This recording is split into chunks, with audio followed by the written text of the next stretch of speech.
Hey, welcome back. They say property never fails. Don't wait to buy property, but buy property and wait. They say bricks and mortar are the safest bet. But behind those polished brochures, fantastic rent yields, and double-digit growth projections lurks danger. Year on year, there will be events and situations that will shake your investment decisions. If not properly crafted, you would have fallen into a deadly trap before you know it.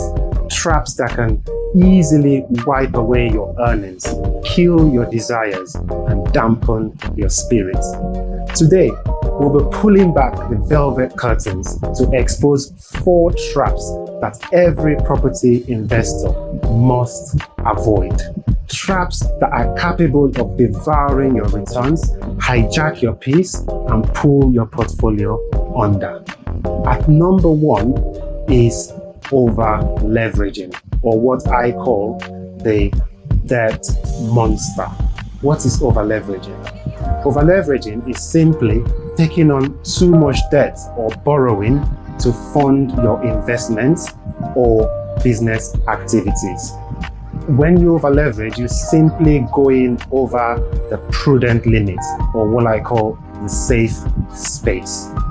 For me, the safe space is simply making sure that all the properties in my portfolio are within the 60 to 80% loan to value. This means I'm giving myself wiggle room in case of any sudden external events. I have the ability to absorb those shocks. Taking on too much debt is so risky in an economic downturn. It starts off very, very harmless, like a buy-to-let here, another one there, a little mortgage to leverage your returns. Smart, isn't it?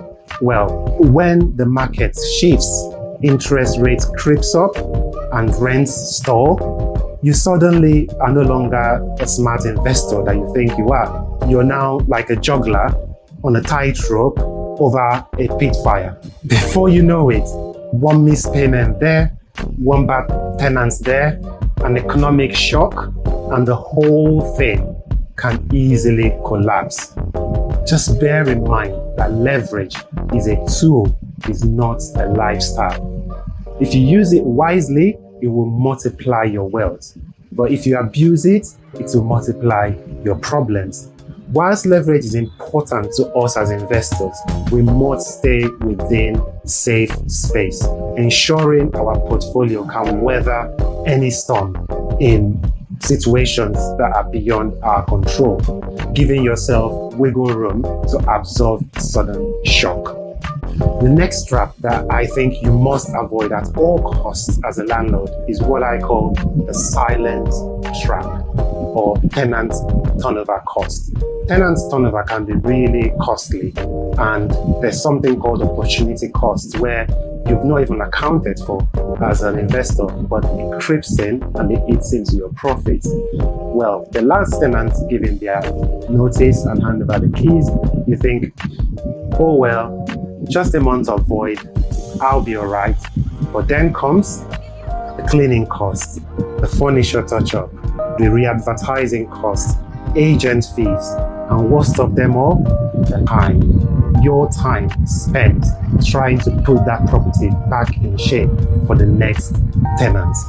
Frequent change in tenancy can actually be really expensive. Frequent tenant turnover isn't just an inconvenience, it's a silent thief that can shred your annual returns. There are a few things that you can do to avoid frequent tenant turnover. Screen properly. Make sure you're screening for the right tenant for the right property. Don't just get the first tenant that put in an offer and show interest on the property. Make sure that the tenant is a good fit for the property. And when it comes to rent increases, don't just go for a big jump like 15 to 20%, because that could easily put tenants off or create resentment, and your tenant who's been loyal for years will start looking elsewhere. I would always advise that you go for gradual rent increase year on year. A 3%, 5%, or 7% increase would not really break the bank for most tenants. They would simply adjust their lifestyle and get comfortable with it.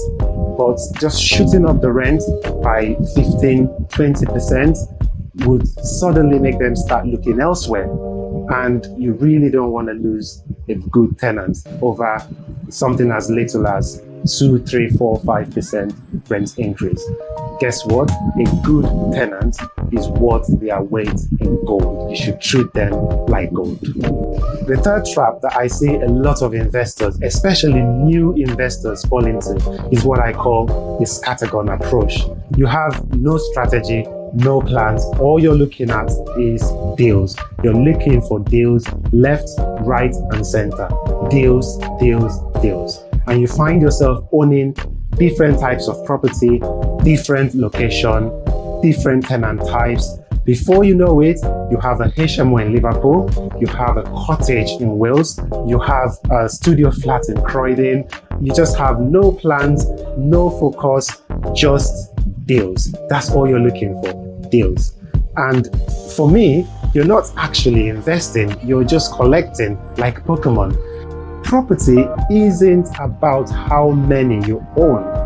It's all about how well you manage what you own. The scattergun approach leads to operational chaos, inefficiency. You have no synergy. You have no direct plan to scale. You've got no real strategy. You're just looking for deals, deals, and deals. You can't simply operate that way. By the time you get to 3, 4, 5, or even 6 properties, you've created for yourself a whole new job and left your 9 to 5 to be an investor, to have time and to be able to make decisions on where you go, what you do with your time.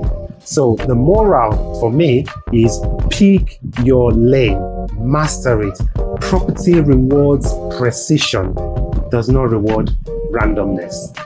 And the final trap that you must avoid at all costs, something I actually find professional, well-experienced investors make the same mistake.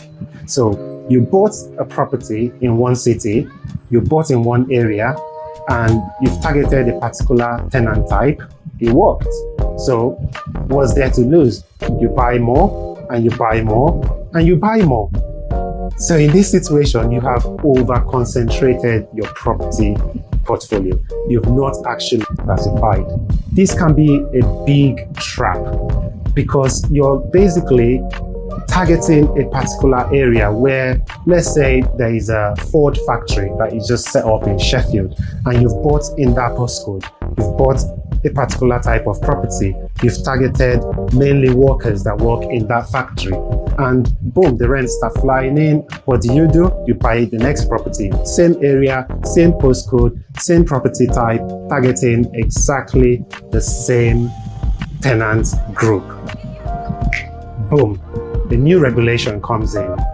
Local employment dips, or the factory actually does what? Close down. Or perhaps a new landlord licensing scheme comes up. And guess what? Your portfolio is in chaos. Now you're overexposed. And what once looked like a fortress now becomes like a house of cards. The moral, don't put all your eggs in one basket, like they say. I would say, don't put all your bricks in one basket. Don't be too overexposed within one strategy. Diversify. When you build a portfolio as a serious investor, you're not just building for growth, but you're also building for resilience. As a summary, here are some points I think you should take away from this episode. Property can make you rich. It can buy you freedom, help you build legacy, and live life on your own terms, but only if you avoid the traps. This has been me, Bricks and Biz, sharing some nuggets that others want. Please share, like, subscribe if you find this useful, and send this to that friend of yours who is flying so close to the sun. taking every risk in the book. Until next time, live free, invest smart. Thank you.